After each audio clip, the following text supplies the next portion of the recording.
Okay, so I thought I would tell the story of how I got into Bitcoin. In 2008, when the financial crisis happened in the US, I started kind of really paying attention to how banking works, how central banking works. I think it was like Obama had just gotten elected, and I watched the Obama deception for the first time while I was in university, and I was just kind of sort of waking up to how things aren't the way they seem or how they're presented. So I got really into that, and I remember in 2008 when the banking crisis happened, I confronted the finance minister of Canada at a town hall meeting he hosted in Ajax in Ontario. That was his riding, so we hosted a town hall there. And I confronted him. I think I went up a couple different times and confronted him on a few various topics. I was pretty active. I think I was only like 19 at the time. I think I just turned 20 maybe. But I got pretty active in that sort of space. There was an organization in Canada called CUMR, the Committee on Monetary and Economic Reform. So I used to attend their meetings. They had kind of town hall meetings in Hamilton. I used to drive down to those and attend their meetings. And it was probably through them. There's two main ways I heard about Bitcoin initially. It was through people at CUMR who were talking about it when it was first kind of released, when the white paper first came out. There were some people who were talking about it as an alternative to the system. There's a few people who were really into it, but most of the people there I think were kind of naysayers of it. They saw it as just kind of a new way of doing what's already being done with fiat, just a new way of creating something from nothing, but that's kind of not accurate once you really understand how the mining works and how it's sustaining a network and all that.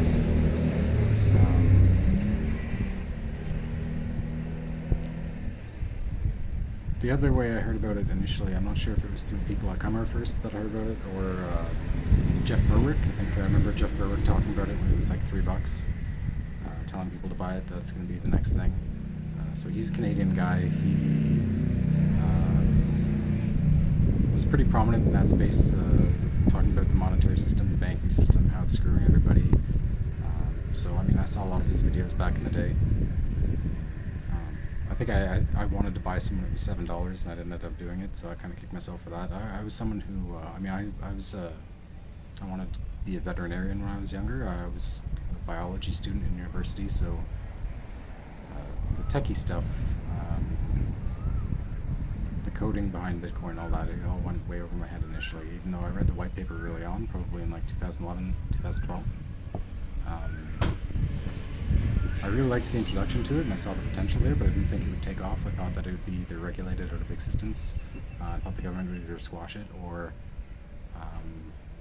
it just wouldn't take off. I kind of saw it as like there were lots of examples of people who tried to do something similar to this in the past, and it all failed, so I didn't really take it too seriously. But unfortunately for me, I ended up going back to school. I left university and I ended up going to college to pursue being a paramedic. So I went to the paramedic program for college, and in that time I completely stopped paying attention to this sort of space. I kind of focused just on school at that time. There's a few times throughout the time that I was in school where I heard people talking about Bitcoin and all that, and kind of put my 2 cents in, but I didn't really buy in yet. It's really unfortunate because I feel like if I didn't go back to school, I would have been paying attention to that space more, that crypto space, because I was paying attention to it from the beginning, just not investing into it initially. It's unfortunate that I didn't keep paying attention to it. Going to school is kind of a catch-22. It was good in some ways, but it took my eyes off crypto at a time when I could have potentially invested money into it too, because I was not a starving student before I went to school, so when I went to school I also didn't have money to invest. So when I started paying attention to it again, I had to pay off my student loans, and I didn't have a lot of money to invest in when it happened. So I ended up, I think, buying into crypto in like 2015, 2016, around then, getting some Bitcoin, some Dogecoin. At one point I had a lot of Dogecoin. I think I had about 3 million Dogecoin that I sold to repair my car at one point. I told myself I'd buy it back like a few weeks later, but then it mooned and I couldn't buy it back at the same level. So, I mean, I did get a good money. I did make good profits on Dogecoin. I ended up selling it right before Elon Musk went on SNL. So pretty much right around the peak, which is just good fortune for me. I was like, this is high enough for me. Like, I don't think it's going to hit $1. I mean, everyone was rooting for $1, but I'm just like, the hype is, I don't know, it's good enough. I didn't want to get greedy. I took profits on that one, which is the right time. But, I sold a bunch of Bitcoin and Dogecoin to repair my car at one point. It was just a disaster. It was right before they both took off. Well, before one of each took off, I sold some of them, which was just, it was terrible timing. I was also really interested in mining right from the time I finished school and I started getting into crypto again. I mean, I mine now, so I have an ASIC. I mine on a CPU, mine Monero. Back in the day when I had a laptop with a good CPU, it was worth it. I mean, I have a couple GPUs that I was running in Canada before I left Canada. But I have my ASIC with me here in Thailand. I mine Handshake with my ASIC. But really, I mean, just looking at everything from the time Bitcoin kind of came out to now, the state of the crypto market. It's kind of embarrassing. It's mostly just all these projects, and mostly Ponzi schemes. They're meme-themed Ponzi schemes. So they have some sort of a cartoon, a dog, an animal of some kind, and mostly just copy and paste of other projects, other blockchains, and then they market them with a dog or a cartoon and encourage people to pour their money in. It's not respectable at all. It's really embarrassing for people who've been around from the beginning to see what the state of the market is now. And like for people who are trying to get into it now, if you're trying to look at the state of the market, it looks like a circus. I mean, it didn't look like that at the beginning when there was only a handful of projects that you could invest in. So the people who've been around that long, I mean, it's embarrassing. I'd rather it wasn't such a. You have 35,000 Ponzi schemes and like a couple hundred serious projects maybe, and then many of those are redundant. They're just competing with each other unnecessarily. There's probably not a need for all of them to coexist. I mean, I encourage competition within the marketplace, but let's be real. Like, a lot of these can't scale. They can't do it. It's not actually necessary to achieve what they say they want to. So they're just kind of promise coins. But I mean, that's more or less my story. I mean, I got involved with a couple different projects. I'm really into privacy coins now, personally.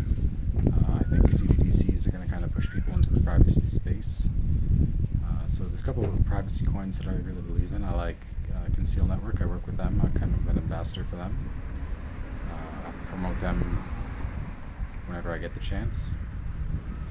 Pirate Chain, I really like them as well. Yeah, there's a few Web3 projects that I really like too. Anything that kind of takes the power away from big tech companies.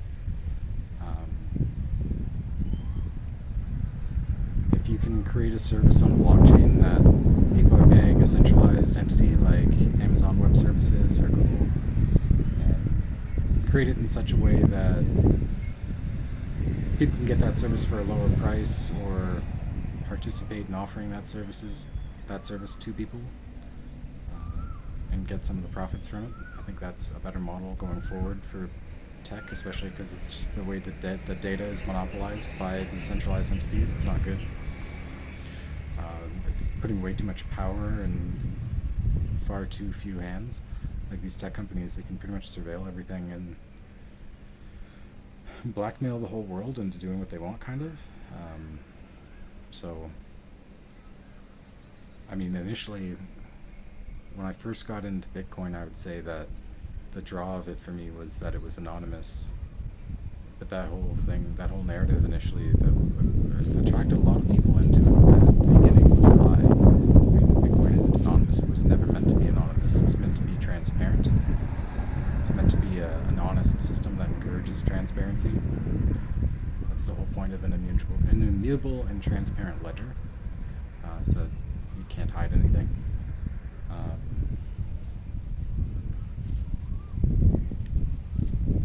hindsight being 2020, it's really unfortunate that I think a lot of people were drawn in by that lie, and that's why I think when Craig was revealed as Satoshi, and a lot of people didn't want to accept that. It's because the narrative that brought them into the crypto space was a false one where Bitcoin was going to be this private internet money. And then the people who lured them in with that false narrative pretty much switched them over to a new narrative as the years went on. And tech is one of those things where I was slow to realize it, how much they're just bullshitting us. A lot of these YouTube influencers are just full of shit. They're pretty much just repeating all the same talking points, the same narratives, but they don't really understand the tech. I mean, I can make lots of arguments. I can make it sound like I understand the concepts, but I don't understand the technology. I'm not fit to talk about that. I'm not a developer. Pretty much, if you're not a developer, you don't know what you're talking about. So I personally, I don't code. I don't know coding well, but I do have some people in my life who do, so I've been able to bounce questions that I've had off of them. My father-in-law is electrical engineer, so had a lot of intelligent resources in my life. Craig Wright, actually, he reminds me of my father-in-law quite a bit. Just the way that he answers technical questions, very kind of precise in their thinking and their reasoning and how they speak about it. But yeah, I mean, just my thoughts about the crypto market in general now. It's pretty much dominated by fraud. It's really ugly. It's not good. So, I mean, I'll make an expanded video about this later, but I think that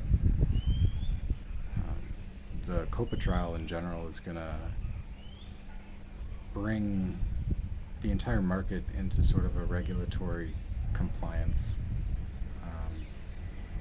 I mean, if Craig is successful in court here and everything gets flipped on its head and they have to accept that BTC is not Bitcoin, that the protocol changes made to Bitcoin make it something different than what's described in the white paper, which I mean is evident if you have basic reading comprehension. You read one sentence into the Bitcoin white paper, you can tell that BTC doesn't behave the way that it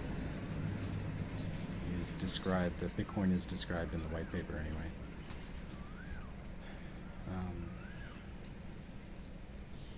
So I think that this trial, I think it's probably going to blindside a lot of people. A lot of people don't know this is happening. I found out that there's only 400 people that are streaming it. I'm only apparently one of 400 people that got access to stream the trial, so I was expecting that to be in the thousands at least.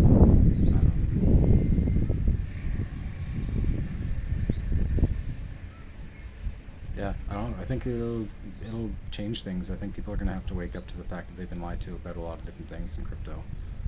I mean, it's surprising to me how often I still encounter people who think that Bitcoin is anonymous, that the government can't see what they're doing with their Bitcoin. It's February 2024 and people don't understand what happened with the Silk Road, and they're investing lots of their money into Bitcoin thinking the government can't see it, they won't be able to ever tax them on it.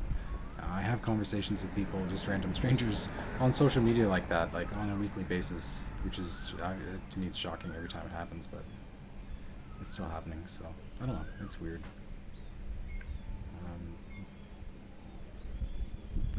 There needs to be a cleanup of the space, so I'm hoping that the trial kind of initiates a cleanup of the space, that a lot of these Ponzi schemes will get shut down. I think there's positives and negatives to what could happen with the intellectual property disputes that'll arise as a result of this case going in Craig's favor, if that's the case, or if that's the verdict.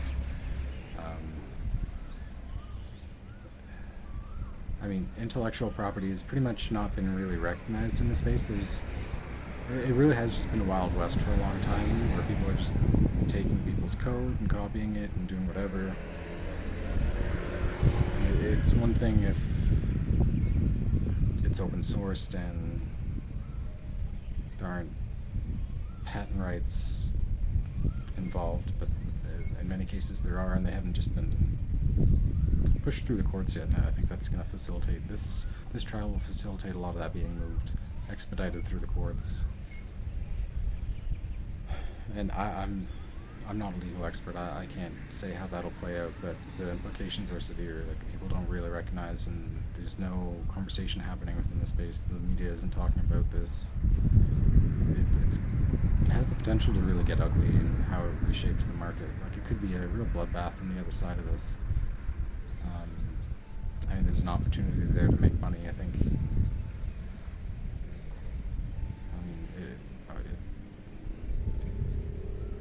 There's no way that if Craig wins, Bitcoin SV doesn't go up. I mean, I'm not giving financial advice, just my thoughts here, but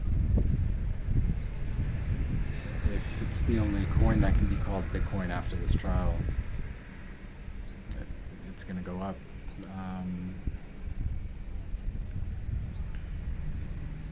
I think a lot of people are going to have questions too.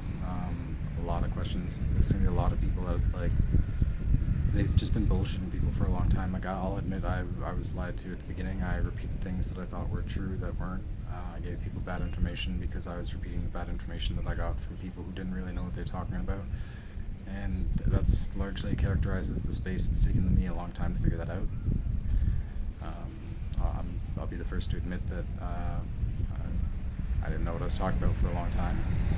Or rather, I thought I did, but I didn't. I think a lot of people are going to wake up to that reality the hard way. I mean, fortunately, I had a lot of free time to research things when I started getting into crypto really deeply again. I had the good fortune of having a lot of free time available to invest into figuring it out, to watch hours and hours and hours of videos daily. So, yeah, people who don't have that luxury, they're going to get blindsided by this. And, yeah, I don't know, hopefully I can make some more people aware of it before what I think is going to happen happens. I mean, I think crypto should be used to help people. I don't really care to get rich. I'd rather the world just work in a more honest way so that, I don't know, my kids have a better world to live in than the one they live in now. Like, I don't want a fancy car. I can eat, just a simple life is fine for me, but a simple, peaceful life is good.